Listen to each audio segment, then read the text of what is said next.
We're back. This is Ariel. I am sitting here with Laura Allen from 15 Second Pitch, one of my favorite websites online for helping you craft the perfect pitch. She's just walked us through how exactly to do that, and you can see how to do that at 15secondpitch.com.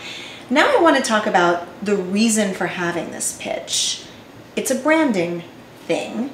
A pitch is really a brand, and so when we talk about branding ourselves, we want to talk about online branding, offline branding, and how to tie your pitch into all of those things. And in Music Success in 9 Weeks, I talk about this scenario that happened to me where I was standing at the Mercury Lounge one night, which is a venue here in New York, at the bar, and I was with a very dear friend who's an entertainment attorney and a booking agent and 2 managers, and we were there at a showcase. So very powerful people in the music industry, people that if you're a band, you probably want to grab their attention. And this musician walks up to us with a pile of flyers, which of course always gets my attention. And he hands us each a flyer, and he was really cool. It was a fine thing to do. And we all looked down at the flyer, and it said, name of band, Mercury Lounge, which is where we work, okay, and the date and the time. That was it. And he completely lost us forever. I mean, here we were, perfectly primed audience, standing at a club, out on a weeknight. We all looked down, shrugged our shoulders, put the flyer on the bar, and continued our conversation. Clearly what was missing was the pitch.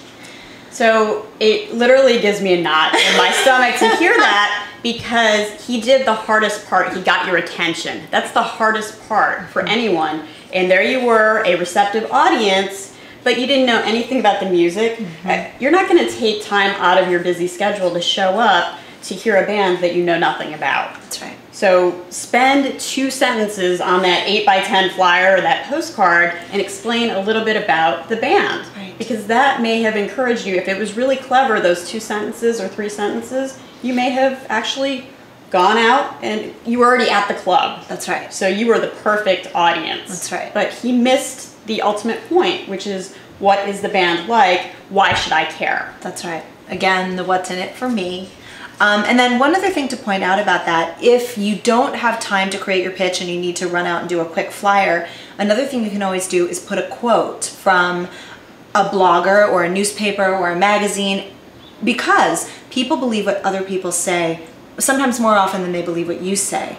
So even if you had a fan who wrote a review on CD Baby or Amazon or iTunes and they said something complimentary that's just a little nugget, you can use that as your pitch as well. So even if you put just like a little press quote on your flyer, it's a much stronger way to put your brand forth. Right, absolutely. I call that the third-party pitch. It's a third-party endorsement, and people do have a tendency to believe that a lot more than what you're saying about your band, because obviously you're going to say you're in the greatest band of all time. That's true. So, okay, we've got our pitch. Now we're going to talk about what to do with it, because it's one thing, obviously you'll be using it when you walk up to people and talk to them, and they'll say, what kind of music do you play? And you can say your pitch.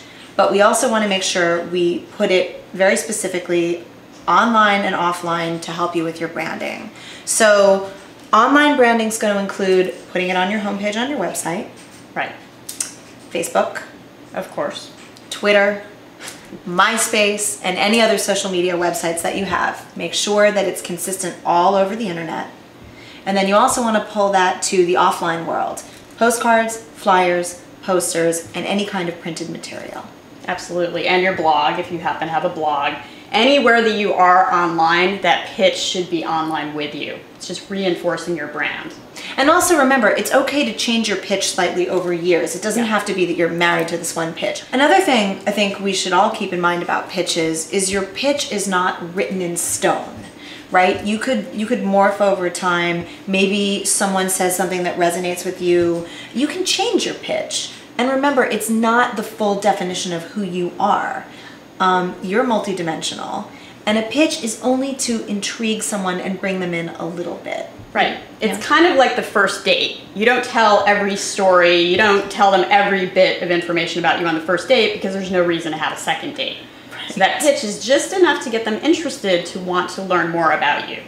That's all it is. Yeah, that makes sense. And then this is another thing that I see musicians fall down a lot. They don't want to craft a pitch because they're scared. Like if they compare themselves to Peter Gabriel or Bob Dylan, whatever, and someone doesn't like Peter Gabriel, then they're not gonna like you. My opinion there is let it go. I mean, if you really do sound like Natalie Merchant and someone does not like Natalie Merchant's voice, chances are they're probably not gonna be attracted to your pitch, but that's okay. You want to go to the people that actually want you back. And how many albums has Peter Gabriel sold over the years? Right. So Right. I think you're safe that a lot of people might like that. Safer than if you compare yourself to a band that no one's ever heard of. Right, absolutely. So thank you, Laura, for being here. Thanks for giving us little tips on what to do with your pitch. Thank you. This is Laura Allen from 15 Second Pitch. I'm Ariel Hyatt, and this is Sound Advice.